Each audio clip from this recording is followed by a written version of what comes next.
Hello and welcome back to a brand new episode of the Moran Show. Today, John is joining me, and what we're going to do is something very fun. We're going to rank our top 5 teams that we're most excited to see post All-Star break. Mr. John, how you doing today? I'm doing great. This is a good topic. I'm thrilled to be here because for the first time in the week, we've got NBA hoops back, and I need it big time. With no football, I really need it big time. I got some dark horse contenders in my top 5. I'm hoping that our top 5 isn't a similar list. I think we're going to see things a bit differently on this one. Last episode we had on the Joe Moran Show, we talked about football, some franchise tag candidates. The next episode will be the start of the How to Fix series, starting off with the AFC West. We got the Chargers, the Broncos, the Raiders. The Chiefs don't need fixing, but what they do with Chris Jones and L'Jarius Sneed, that's going to be a question mark. I can't wait to get to dive into that. That's a perfect division to start off with. Now, let's start off with an honorable mention first, because I have my top 5 list. We're going to go 5 to 1, build some suspense as we're going to number 1, the number 1 spot. Honorable mention for me, for all the wrong reasons, the Milwaukee Bucks. They're the team I'm most excited to see post All-Star break because of the drama around them. I'm keeping an eye on them because I am trying to look to see just how much they can implode from the inside. Doc Rivers is going on podcast saying that, basically telling everybody, the whole world, that he told the Bucks owners, why are you doing this? Why are you firing Adrian Griffin? Why are you hiring me? He is making excuses for how hard the job is to do mid-season, taking over a brand new team. He's calling out his players already.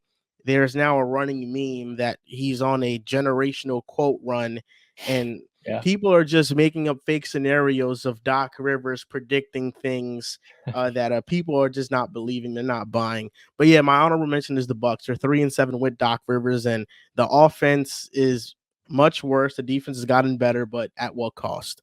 That was his way of saying, don't get your hopes up. You maybe bring me in, be the savior, but don't look at me if things go well, and don't look at me when things go poorly. My honorable mention is going to be a team that I think is abundantly similar in a different conference, and that is the Dallas Mavericks. With Luka Doncic and Kyrie Irving, you're looking at a special duo. But this deadline, they made some big moves. Obviously, they moved Grant Williams and a first-round pick. They get PJ Washington. A lot of Maverick fans not agree with me when I said he was a terrible defender in Charlotte the last 3 years, but he's coming in and he's got to play a vital role as a defensive piece. And on the offense side of the ball, they're going to look to run a lot of actions through him. And I want to see how they're able to incorporate him in the DHO game, get him going downhill, and just how good of a shooter is he? Because he was making only 32% of his threes this year in Charlotte. And when you're playing off of Luka, he's going to force feed you good open looks. So if he can make 37% of them, it's going to make their offense a lot more potent. It's going to make his game more versatile. But I think the bigger move of the two was acquiring Daniel Gafford, because the Mavericks' biggest issue was rebounding. That's the number one thing to me. And with their lack of size in the front court, in the event Derek Lively gets into foul trouble, or maybe this could be a very big possibility, you're playing the Denver Nuggets in the postseason. You need to have a second body. And with Daniel Gafford, he's not only one of the best rebounders in basketball, but he's an above average rim protector. And having that as your second big or your starter, he's only going to get better playing alongside Luka. And honestly, I think it's the truth. When you're a big man playing alongside Doncic, it's the easiest job in the NBA too. So you go from playing with Tyus Jones and Jordan Poole to two of the best guards in the world. Mavericks honorable mention. My oh my, I gotta see this list now. Start off with your 5th team. My 5th team is going to be the Indiana Pacers. I think this is a unique team because at the deadline, they made a sell move, trading Buddy Hield, who's one of their 2 best shooters. And at the same exact time, they're trying to incorporate Pascal Siakam. And right now, they are the 6th seed in the Eastern Conference. And while they're above 500, my intrigue with them is how similar they are to the 2022 Kings when they made the Domantas Sabonis trade. A lot of people don't look at the Pacers and say this is going to be a competitive playoff team, but I think they're closer to having a competitive playoff series than the Kings were when they were a playing team when they acquired Sabonis. If Tyrese Halliburton can, with this week he just had off, get closer back to 100%, further remove from a minutes restriction, you get to see that duo for the last 25 games with a couple of shooters, a couple of wings. Hopefully their defense improves. I think the Pacers are a very fun team to watch. And so for me, I do have them above the Mavericks, and I'm going to be watching every single game they play, to be honest with you. That's an interesting team, and that's an interesting team for a variety of different reasons. They acquired Pascal Siakam. That's an awesome level player who has proven before he could be the second best player on a championship team.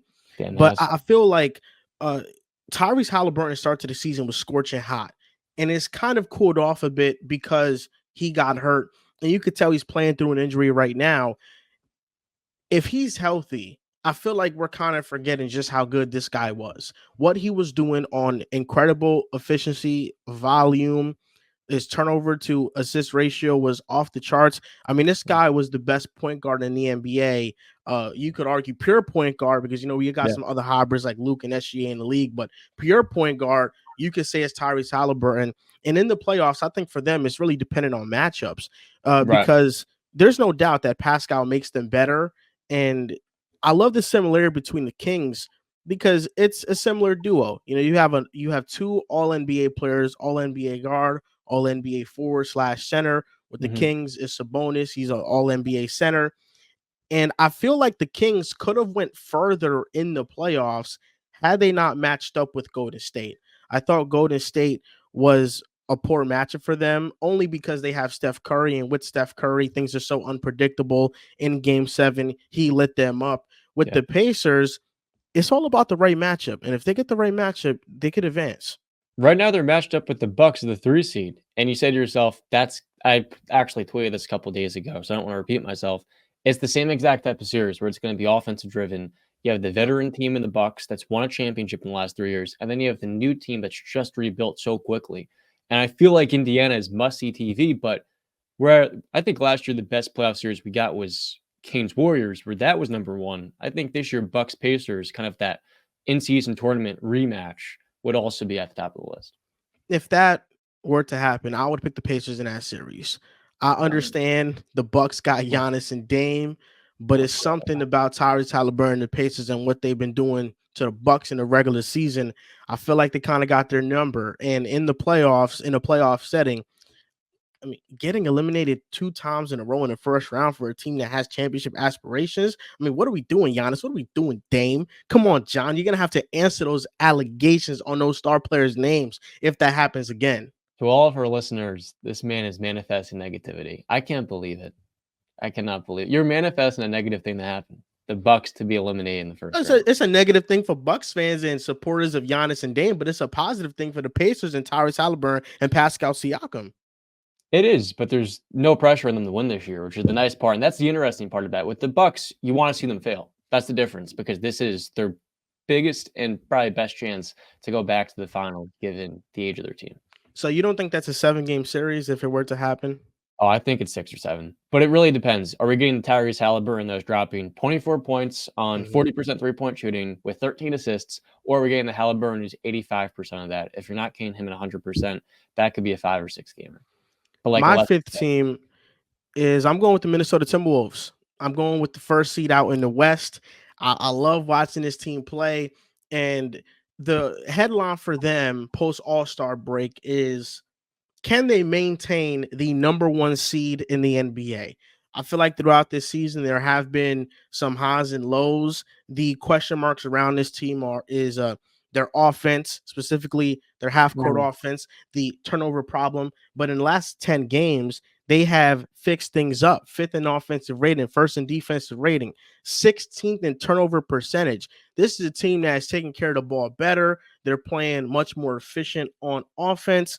They just gave Mike Conley an extension. Yes, they did. Underrated tidbit about Mike Conley: 3 franchises now are about to have the best seasons ever with Mike Conley at the helm. The Utah Jazz, the Memphis Grizzlies, and now the Minnesota Timberwolves. Monte Morris, since he was added to this team, 3 games, 6 points, 2 assists, 69 possessions, and it's not that good. 119 offensive rating, but a 131 defensive rating, minus Mhm. 12.5 differential. It's just 3 games. I'm not going to take this too much into account, but I think he will make a more of a positive difference. And right now he's shooting 22% from 3. I Yeah. expect that to go up. And I'm expecting Anthony Edwards' mid-range efficiency to go up. Right now he's shooting 35.3% from mid-range. I think that'll go up. And Jaden McDaniels, can I get more than 11 points a game? Can I get closer to 15? Can Jaden give me a little bit more? I mean, I think the Timberwolves are an interesting team to watch, and there's still a lot of room for improvement, and they're the number one seed in the NBA. Exactly. This is a team I'll admit I've slept on because last year I had them as number one seed and they burned me quite a bit. So this year there's been a hesitancy with me wanting to see them really succeed because then they've been proven wrong. But this is the number one seed, Joel, because it's one of the best defenses the NBA has ever seen. They're first in opponent points per game and they're first in defensive rating. And the biggest thing with Rudy Gobert in Utah is that the stigma is attached. He is a choke artist in the playoffs. Despite the fact he had to cover different fires in 3 different areas, he has to cover in the corner, he has to get back to the rim, he has to help at the top of the key. But it's totally different this time around. You've got one of the best point of attack defenders in Anthony Edwards, and he's not the best defender you have.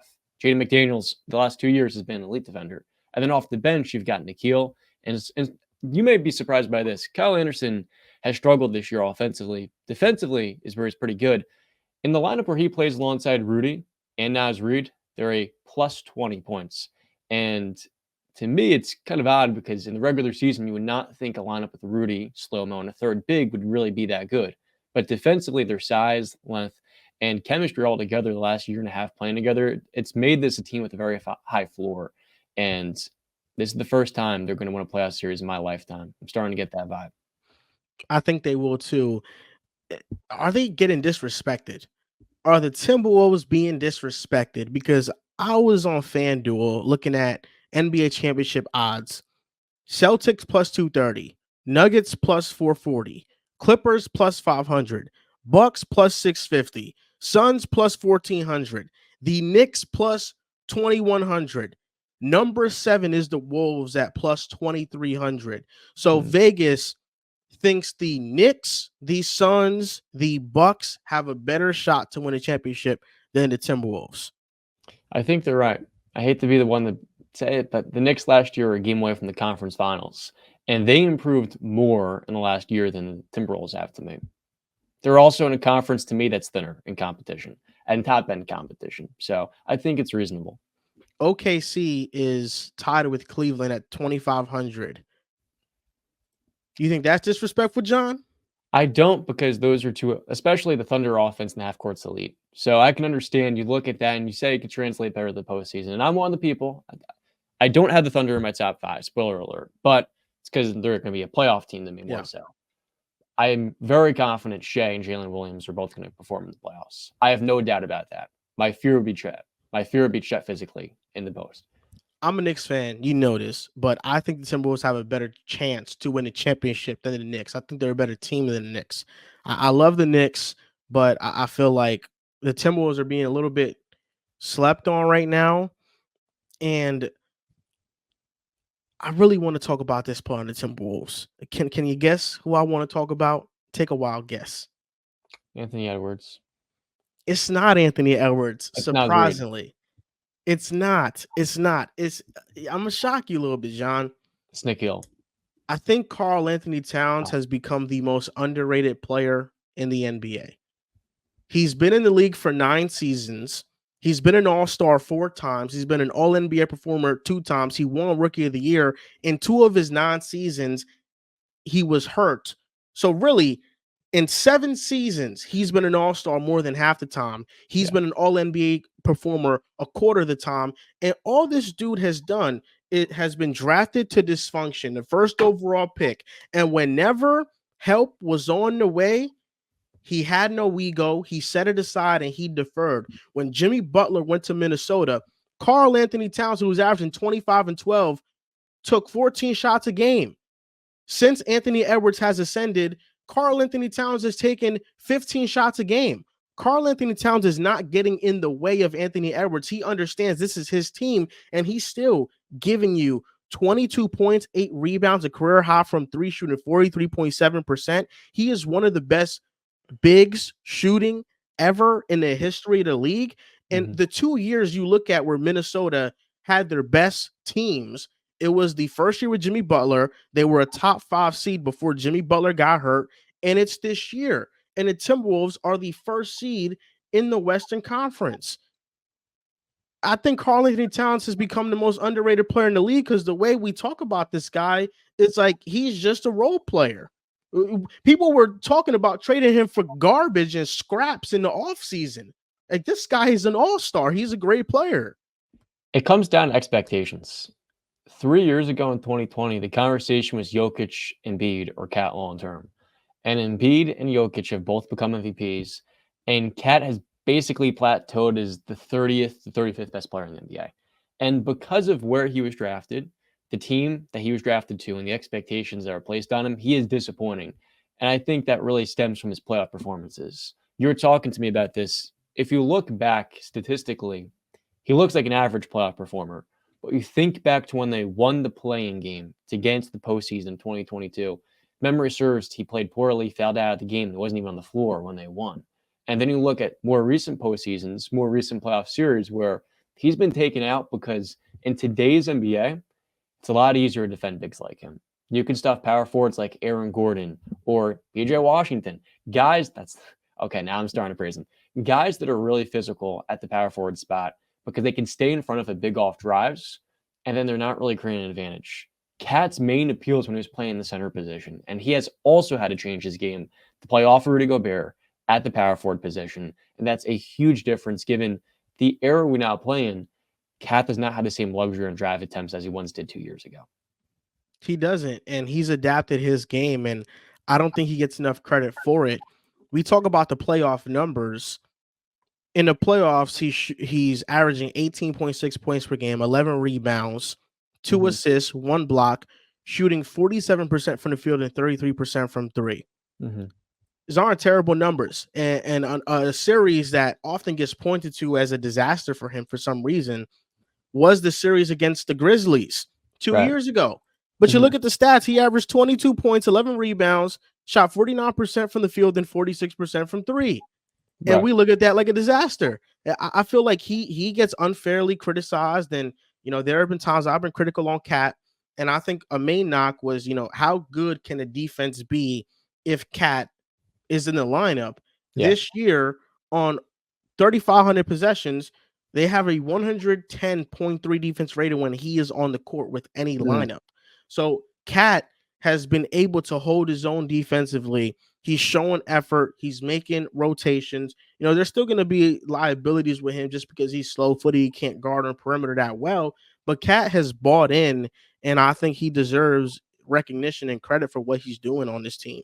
He definitely does, because of all the concerns we had, they still are the best defense in the NBA. But I'm trying to find the stat. When he's off the floor, their defense is a 110 defensive rating, which is actually worse than when he's on. And that surprises me, because that's lineups with Kyle Anderson instead, Jaden Daniels, Anthony Edwards, and Rudy Gobert, those four players specifically. So Cat, when he's off, they're 6 points better on offense when he's on, and they're 5 points worse on defense when he's on. So, in his lineups and possessions that he's in, they do have a 110.3 defensive rating. But, that's because he probably is in lineups with Gobert and great defenders around him. But they are worst on defense when he is on the court. They are better when he's off, because usually the guy taking Cat's place, if he's off the court, is a great defender. It's Kyle Anderson or Naz Reid, who I think is a better defender than Cat. So, that's probably what leads to those numbers. Your fourth team, John, who's your fourth team? My fourth team is one that I think has been a bit underrated over the last year. That's the Cleveland Cavaliers. At the deadline, they didn't make a huge move, but they did bank on continuity. Right now, they're 36-17, and I think this team is different than last year with the same exact personnel damn near, because they're a lot more experienced. You look at them last year, they're not a good rebounding team in the regular season. And this year, they've taken it from about below average to top 5, top 10 in rebounding. Then you look at the shooting that they've added in. They've got a lot more floor spacing. But I'm also looking at how they're using Donovan Mitchell. This year, they're activating him more as an off-ball player, coming off curling actions and different screens where it's not just Donovan at the point running everything, but rather the offense feels a lot more dynamic, where it's running more ways with more passing.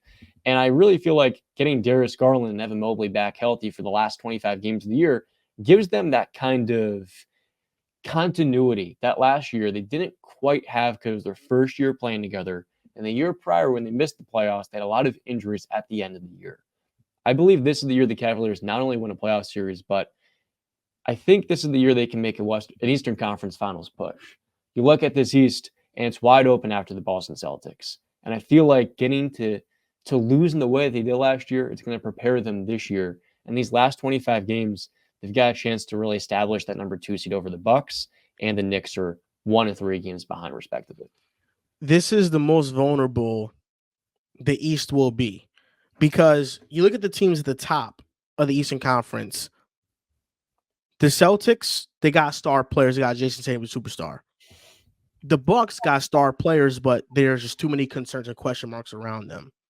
The Knicks got a star player, but it's more so a team built around depth, toughness, grittiness than it is star power. Yeah. The Cavaliers can make a push. I think they would beat the Bucks. I'm not high on the Bucks, John. You can name me any team in the Eastern Conference. You can name me the Chicago Bulls, and I'll say they'll get a Bucks a run for their money. It'll go 6 at least. I'm not sold on the Bucks, John. I'm really not. I look at the Cleveland Cavaliers, and this is not the same team from last year. We can all admit that. This is a team that's much better at shooting. They have much better floor spacing, and a big reason why they were able to stay afloat when Garland and Evan Mobley went out due to injury.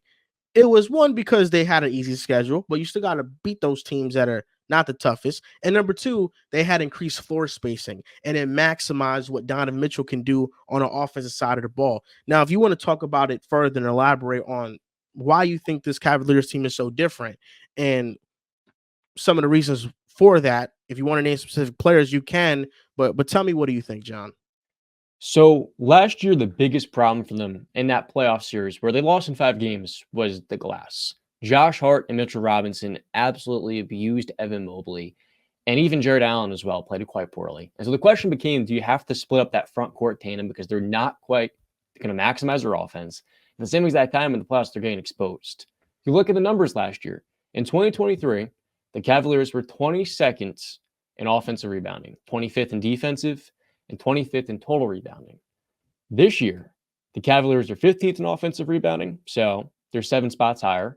They're 7th in defensive rebounding, 18 spots higher, and they're 6th in total rebounding, 19 spots higher. I feel like this team altogether, adding the size that they did, Georges Niang to replace Kevin Love, who they lost. He's getting up after a very cold stretch to start off the year. Sorry. I'm looking at the wrong season. I'm looking at Kevin Love from last year. Georges Niang this year is getting up 4.5 3-point attempts in just 21 minutes. And then you've also got the same exact time Karis LeVert as your 6-man, really filling into that role more and more. And then I also think guys like Sam Merrill and Dean Wade add a little bit more spacing, which you alluded to. Merrill taking 5 threes in just 15 minutes and making 44% of them. I've highlighted that before. I think those guys at the back end of the rotation playing as well as they have in spot minutes is what allows their lineup to be a lot more cohesive. And so that to me is where they look and feel a lot different than this time last year. So what you're telling me is that this team last year was a poor rebounding team, and now this year they're a great rebounding team. They're a great defensive rebounding team. They're an average offensive rebounding team. Yes. But in totality, as a whole, when you combine their defensive and offensive rebounds, they're a great rebounding team.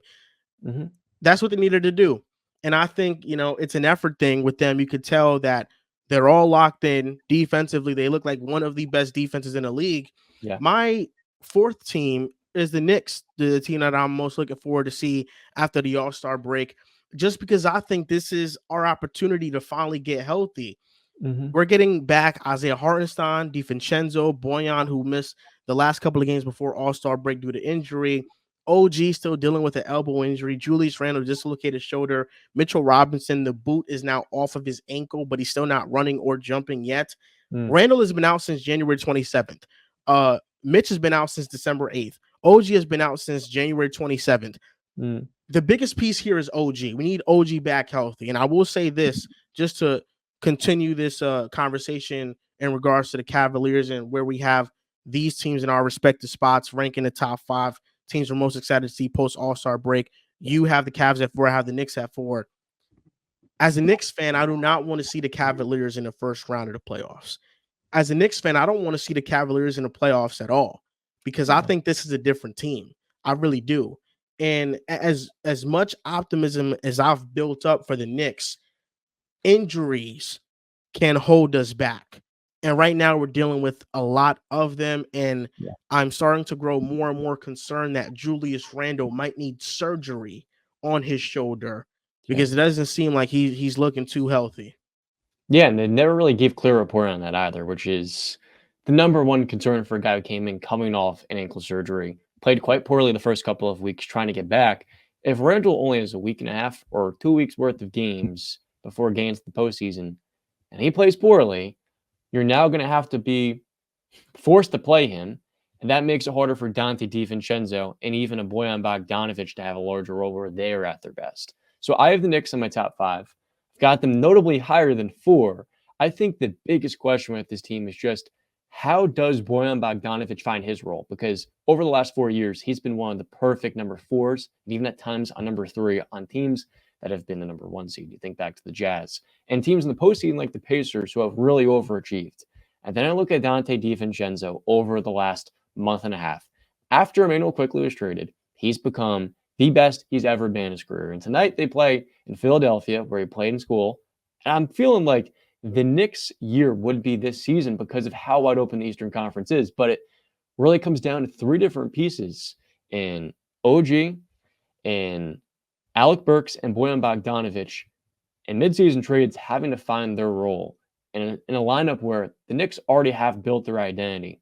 And I kind of do have the questions of, okay, how well do they slot in spite of them being guys that kind of can fit anywhere? My third team on the list, we're getting closer and closer to number one, John. Surprise, surprise, it's the Miami Heat. I have the Miami Heat at number three. They have the fourth easiest schedule moving forward. And I'm wondering, can they make a push for a top four seed in the conference? They're only 3 games behind the fourth seed. I feel like this is a storyline with the Heat every year. It's injuries. They always deal with injuries. They're the 7th seed currently. You look at where they rank in terms of advanced metrics, 22nd in offensive rating, 8th in defensive rating. I mean, hell, if you would have looked at their advanced metrics from last year, you would have been surprised and shocked they made the finals and they ended up making the finals. They've played 55 games this year. Tyler Herro has missed 20. Jimmy Butler has missed 18. Caleb Martin has missed 17. Bam Adebayo has missed 10. It's a lot of games to miss, John. If those players are healthy, if Butler plays 8 more games, are they the 4th seed in the East? It's possible. It's realistic. And I look at the health of this team, and if they can be healthier in the second half of the year, they can get a top 4 seed. And I think we're talking about them as how we do every year, a team that can make it out the Eastern Conference. No lineup this year for them has played over 162 possessions. The 5-man lineup of Terry Rozier, Jimmy Butler, Caleb Martin, Bam Adebayo, and Tyler Herro, which I think will be a lineup they play and feature in the playoffs, plus 17.6 differential. 124.7 offensive rating, 107.1 defensive rating. Not a large sample size. It's under 100 possessions, but this is a good sign. And if they can stay healthy, I think I like the Heat's chances to make a deep playoff run. And quietly, very quietly, Nikola Jovic is playing some good basketball.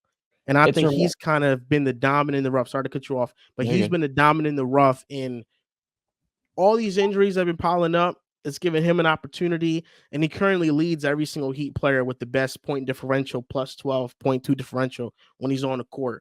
So, Jovic has definitely taken advantage of his opportunity.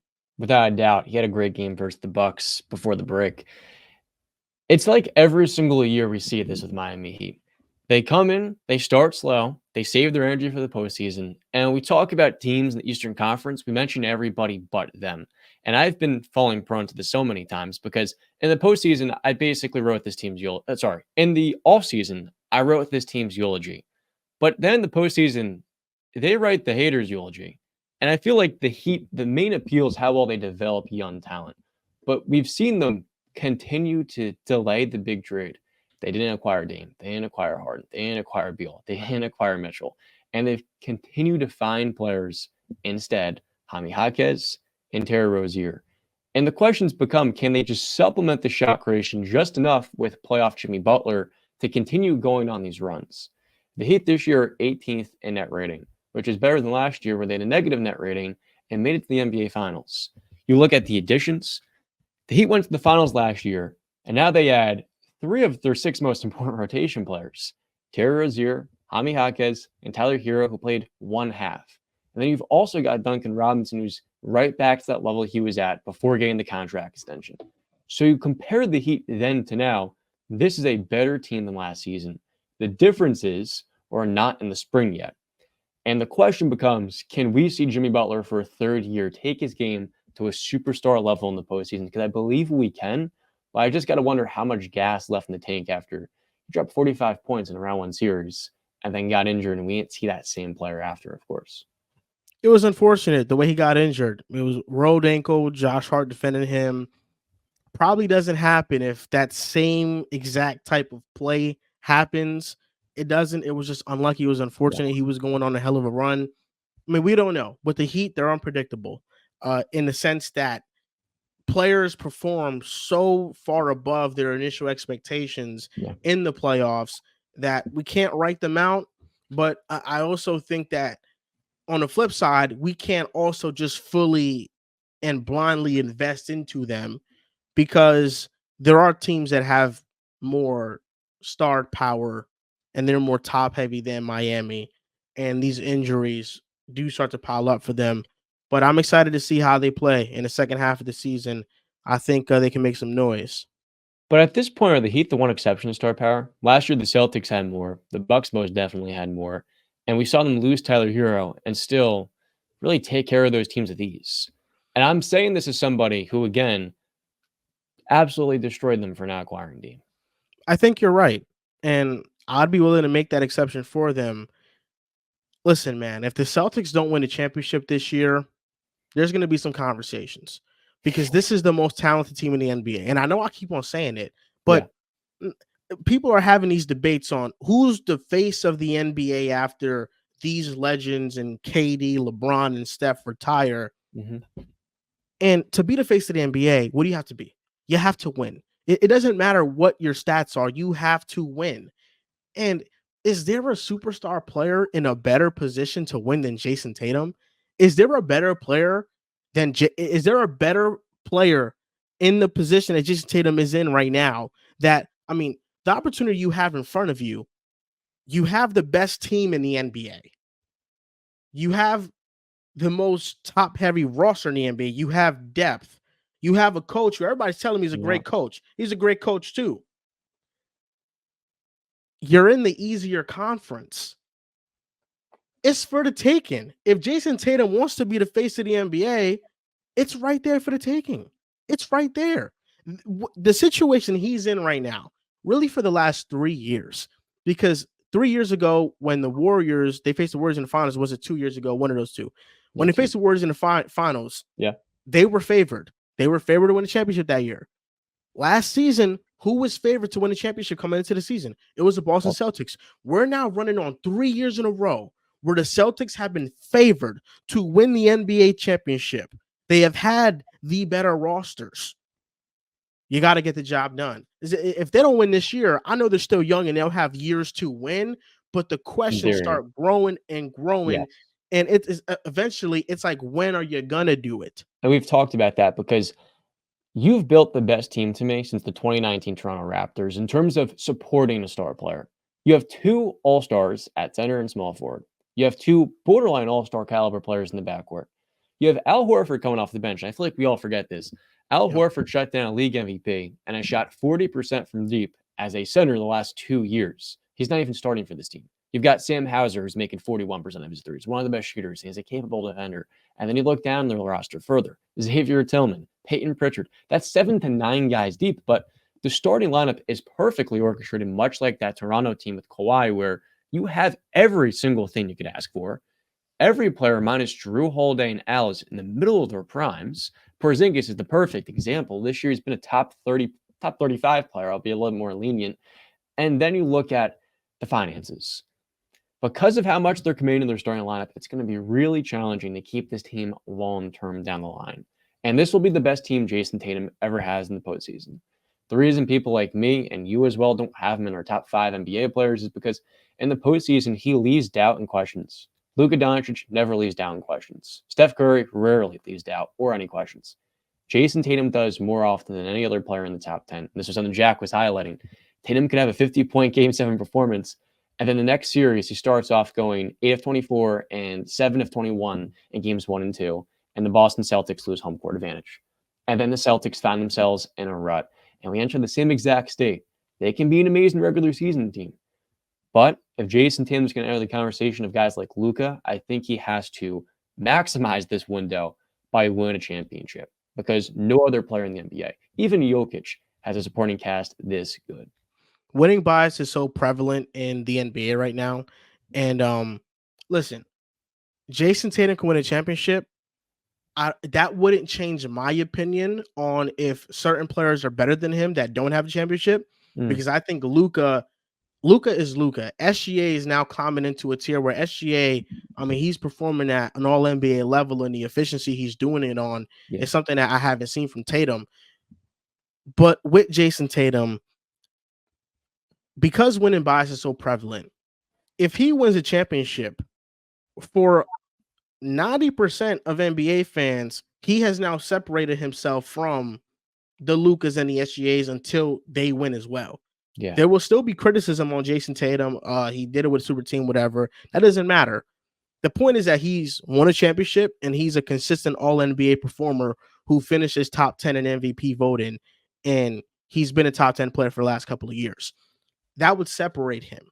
But we're still waiting for that. And the reason why I've seen very few people come out and say the Celtics are winning the championship, the Celtics are going all the way, is because there's still that feeling in all of us that we're like, dude, can we really trust this team? We don't know if we can trust this team. I seen a video of JJ Redick on First Take picking the Celtics to win the Eastern Conference. And in other scenarios, if you're picking a team to win the East or West, you're saying it's because of LeBron James. It's because they have Steph Curry. It's because they have Kevin Durant. He said it's because Kristaps Porzingis. And I don't think he's wrong. I don't think he's wrong. I don't think he's wrong. But notice how people's reasonings for the Celtics making the finals or winning the championship is because of the supporting cast. It's not because Jason Tatum is going to take over and go on a playoff run for the ages and solidify himself as the face of the NBA. It's because Kristaps Porzingis is clearly the third best player in any playoff series that the Celtics walk into. Well, he'd be the third best co-star, I would say. Whether you want to argue between him and Jaylen Brown, the Celtics will have the best trio walking into any series. And Kristaps Porzingis is the biggest X factor. I just find it interesting that that's people's reasonings. And JJ Redick is a great basketball mind.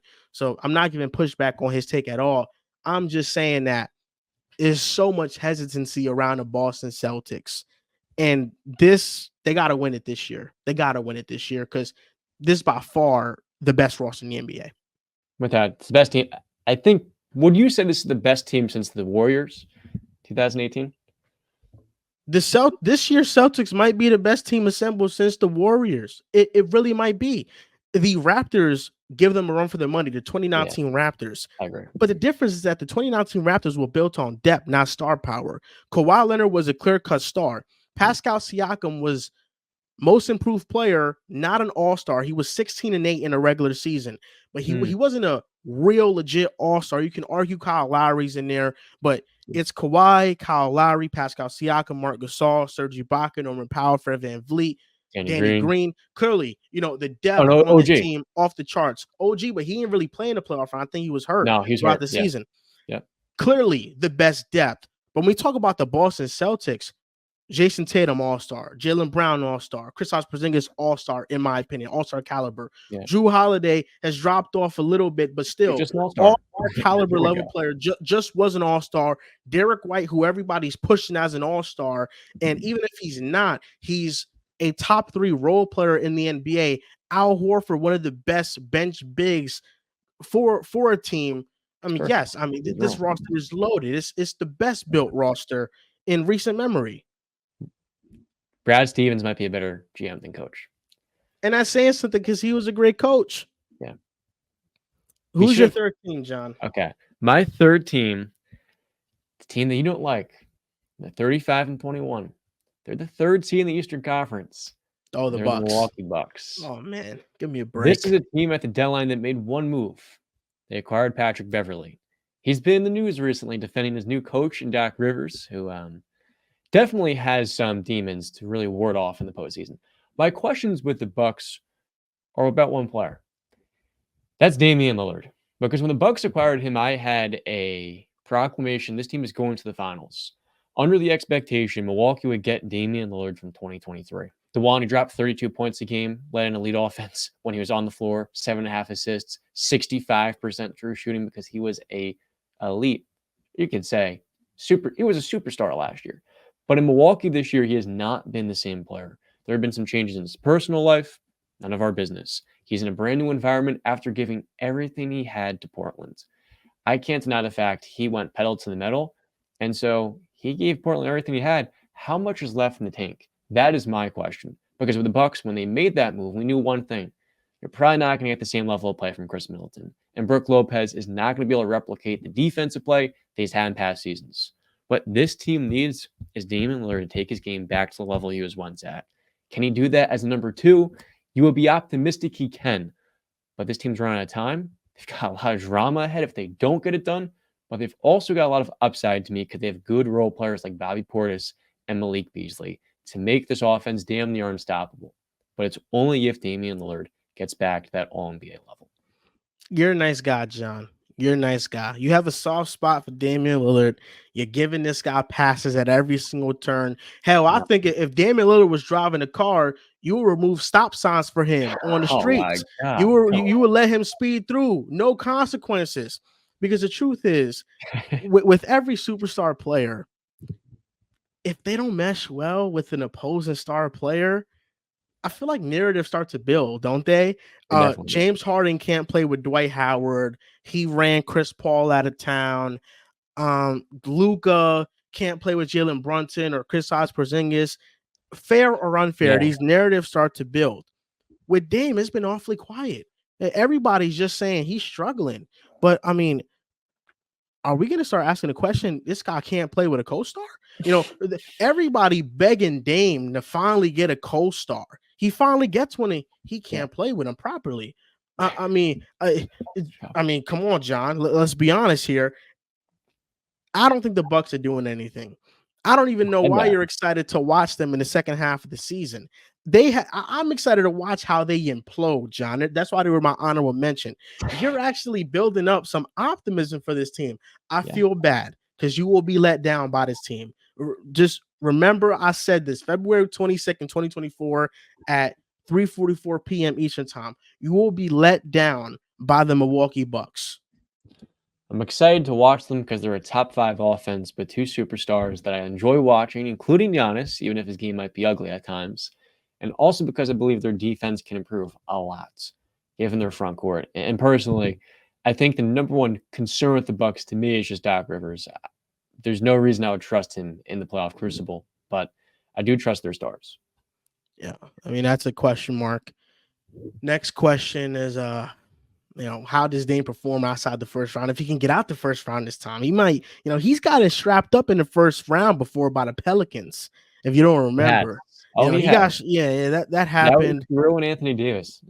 And Rajon Rondo. It's a spectacular defense. And who knows, scheming up around Giannis in the playoff series. You made a video about that with the Heat series. I remember last year you talked about it, Giannis's offensive limitations. There's question marks around his team, John, and you're buying into them. Just know that. I'm excited to watch them. I'm selling some stock. I've sold some of it. My number 2 team is the Phoenix Suns. How will the added depth improve both the offense and the defense, Mr. John? I look at the Suns, and before the season, sorry, this pop-up came on my computer. Before the You're good. season, the Suns had Grayson Allen and Eric Gordon as legit depth pieces. Then we had guys like Keita Bates-Diop, Yuta Watanabe, Drew Jordan Goodwin, Eubanks, Jordan Goodwin coming to the Travel. fold, and we built some optimism for what maybe they can be. The biggest disappointment to me in those role players, vet minimum role players, Yuta Watanabe dropped off a cliff in shooting. I Yeah. think he would have been serviceable if he didn't drop off that cliff. I think he had the biggest difference of 3-point percentage from last year to this year. Yeah. It was really terrible watching him on the Suns this year. But you know what? I'll still take a mini victory lap. It's not a home run, but I'm getting on to second base. And I'll tell you why. Signing those minimum players was the reasons why they landed Royce O'Neal. So ultimately, those guys turned into another added role player, Royce O'Neal, who I think fits perfectly with this team. And then they just got Thaddeus Young from the buyout market. An underrated thing about the Suns this year is how great Yusuf Nurkic has been. I love Yeah. Yusuf Nurkic. I've loved Yusuf Nurkic since he started playing for the Blazers once he got traded from Denver. He was a 16-10 guy. I really loved his game. When the DeAndre Ayton trade happened, there was some people goofy enough to say that the Suns might have lost this trade because Yusuf Nurkic was a liability on defense, but he's been a great defender this year. I say good. And better. Suns plus 14.3 point difference when Nurkic is on the court. The Suns have the best assist to turnover ratio amongst the lineups on their team with Nurkic on the court. How he can play next to the big three, passing it to him out of doubles, him creating as a passer, him being strong enough to bully miniature centers, kind of get his own like that, using him on dribble handoff actions, using him as an offensive hub, really, I think has been those have been the moments when their offense has had the most continuity. And a question that often arises when I think about the Suns is when Nurkic comes out of the game, who is the big replacing him in these games? Drew Eubanks can't do those things. He can jump and he can rebound and he'll make some boneheaded plays, but he can't do those things. Nurkic can also hit the long ball consistently, and you can trust him with that shot. Bobo is playing better. I haven't been opposed to his minutes, but you can't trust him. That's where Thaddeus Young comes in. Thaddeus Young doesn't have the outside shooting threat like Nurkic, but I think you can play him in small ball lineups where maybe you can have Katie at the 5, Thaddeus Young on the 4, but then on offense, Thaddeus Young has a similar skill set to where he can slash to the basket. He's more quicker off the dribble, but he's also a plus passer. So now when Nurkic comes out the game, you don't lose all of the playmaking juice. You might lose some of it, but you don't lose all of it. And when Nurkic was getting replaced by Eubanks or Bobo, you were losing all of it. With Thaddeus Young, I think you keep some of it. Last 10 games, 10th in offensive rating, 4th in defensive rating. For the season, 10th in offensive rating, 15th in defensive rating. The defense is starting to improve. They're 5th in the West. The biggest question is that they have the hardest remaining schedule of any team in the NBA moving forward in these last in the second half stretch. But that's also going to give us some clarity on what this team is, because they're going to be playing the top teams in the NBA. And if they go on a run and win a ton of games and go on a win streak, now we know headed into the playoffs, oh, the Suns are serious. And right now they're showing signs that they are legit. They are serious. This is a great team to have because to me, the biggest question is health. I mean, the playoffs are a war of attrition. And when the Suns moved heaven, basically their entire future for Kevin Durant and Bradley Beal, they basically said, we're going to play a game where you have to line up 3 awesome point of attack defenders for guards. You bring in Nurkic, you made some good points. Nurkic brings the short mid-range shot making, the floaters, the jump hooks that DeAndre Ayton can make, but he's just a better rebounder. He's a definitely better passer, and he's a better defensive player too. You upgrade at center. The question to me then becomes, in that playoff environment, how are the Suns able to find that in the late stages of it? This is something I didn't really want to talk about in the offseason. I thought they'd be able to solve a Booker at point guard. How are they able to mask not having a true point guard? And that's the biggest question, because even at the deadline, opposed to trying to get a DeLon Wright, maybe, this team goes out and they get Thaddeus, who is 35 years old. Thaddeus Young from 3 years ago, it would be perfect. But Thaddeus Young at 35 years old, the guy has played 23 games this year. I have to question, like, how much is there anything left in the tank? Because I was optimistic about Yuta. I was burned. I was optimistic about Keita Bates-Diop. I was burned. I was optimistic about Jordan Goodwin. I was burned. I really just question if this big three is going to have enough just initiation at the point guard role. The advantage creation is not my concern, but more so someone who can get their offense into flow. And that's where losing even a Ricky Rubio hurts so much. So the Suns are a wild team to understand because it's the most talented big three in the NBA. It's the most skilled big three, I should say. But it's a team that just still feels less than the sum of their parts. They still feel like there's got to be another level which they haven't hit yet. Who's your number 2 team? My number 2 team is the Oklahoma City Thunder. At the deadline, they made one of the 2 biggest moves to me. That was acquiring Gordon Hayward, who has yet to play a game for them. The biggest questions to me with the Thunder, number 1, rebounding. They did not go out to get themselves a burly center who can just have a high center of gravity and not get moved around. If Chet Holmgren's your only 7-footer, you're going to have some questions in the glass in the postseason. The other question was the small forward position, because Josh Giddey is not a starting small forward. No. Now you can move him to the bench. In the postseason, I really don't want to see him play a whole lot because I feel like their offense is just going to be best when Shea or J-Dub is initiating. And it really comes down to Gordon Hayward for the first time in 4 years playing relevant basketball. He went to Charlotte, and at first in 2021, he made them a play-in team. Then him and LaMelo both got hurt. He hasn't played in playoffs since the bubble. And I wonder if he can be the connective piece as a passer, a shooter, even a driver to round out their starting lineup as the 5th player. And if he can be the guy he was in Boston after he broke his leg, that was a team that went to the ECF with him as their 3rd best player. I really am intrigued to see how he's able to integrate in the middle of the season, while also understanding in this stage of his career he's going to miss a lot of games. I will say one thing about your list. I love that it's different from mine, but I have to hear who the number 1 team on your list is. We already talked about them. My number 1 team is the New York Knicks. And the number 1 reason why is I want to see how all of these pieces fit together.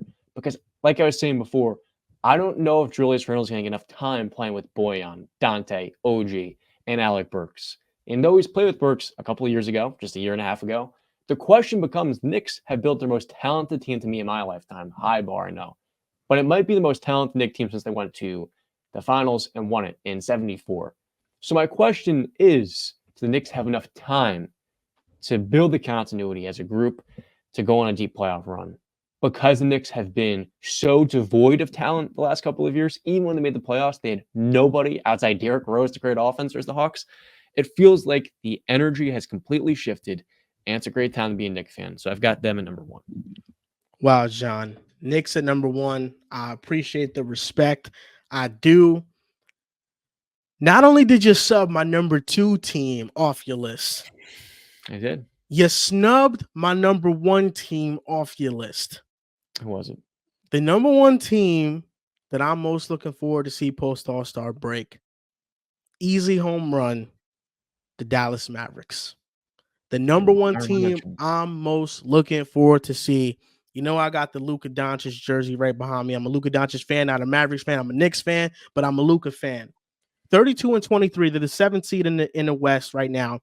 They're 18-10 when Kyrie and both Luka Doncic play this season, which is a 600 win percentage. That's pretty good. That would make them a top 4 seed in the West right now. Mm-hmm. Luka Doncic and Kyrie Irving have shared the court on 1,399 possessions this season. On those possessions, 122.6 offensive rating, 113.7 defensive rating, plus 8.9 point differential.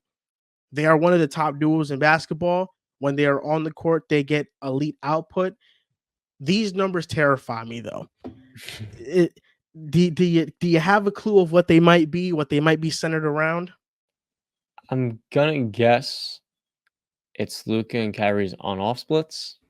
Yes, it is their on and off splits. With Kyrie on and Luka off, they have a 122.5 offensive rating and 916 possessions, plus 3.2 differential. With Luka on and Kyrie off, 119.8 offensive rating on 2,259 possessions, plus 0.9 point differential. Now, here's where things get tricky.